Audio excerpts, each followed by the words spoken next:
STV, votre télé.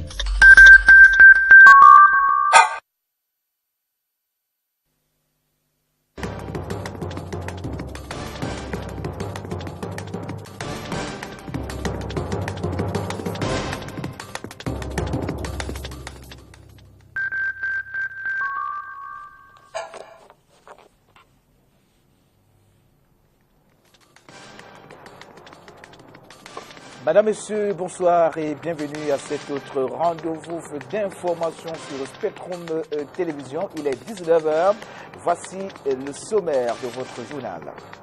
6 novembre 1982, 6 novembre 2017, ça fait exactement 35 ans que le chef de l'État Paul Biya a accédé à la magistrature suprême.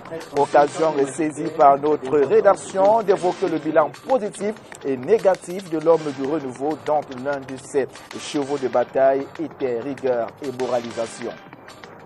Dans ce journal, il sera aussi question d'autres faits d'actualité, notamment l'affaire IBC contre la Société nationale des hydrocarbures. Cette affaire qui dure plusieurs années n'a toujours pas connu son épilogue.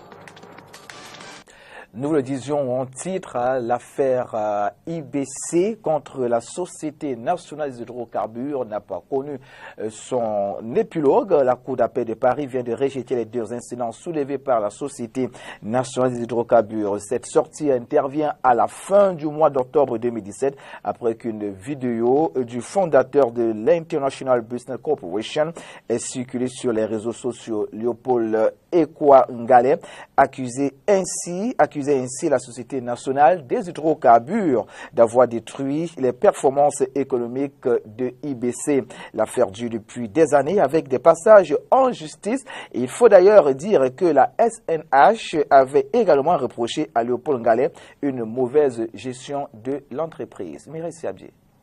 Dans l'affaire qui oppose l'entreprise IBC à la Société nationale des hydrocarbures, la Cour d'appel de Paris vient de rejeter les deux incidents soulevés par la SNH, confirmant les droits à une possibilité d'appel de l'entreprise. Contactés au sujet de cette actualité, les responsables de la Société nationale des hydrocarbures font savoir que l'affaire est en cours d'instruction et par conséquent l'entreprise ne s'y prononcera pas. D'ajouter que la SNH est loin des émotions telles que présentées dans ces vidéos de Léopold Ekwa Ngale en circulation sur les réseaux sociaux depuis quelque temps.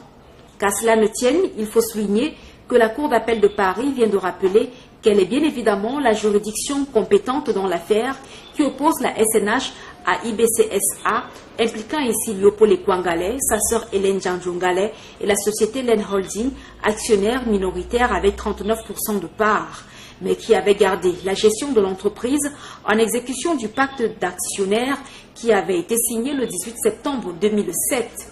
Il y a lieu d'indiquer par ailleurs que la Cour commune de justice d'arbitrage de l'Organisation pour l'harmonie en Afrique du droit des affaires, OHADA, avait débuté par la décision rendue le 15 octobre 2015 à Abidjan en Côte d'Ivoire, Ekwa Ngale et consorts de toutes leurs demandes dans le différend qui les opposait à la SNH. En outre, il faut souligner que Léopold Ekwa Ngale, président directeur général et compagnie, accusait notamment la SNH d'abus de majorité, de violation du pacte d'actionnaires.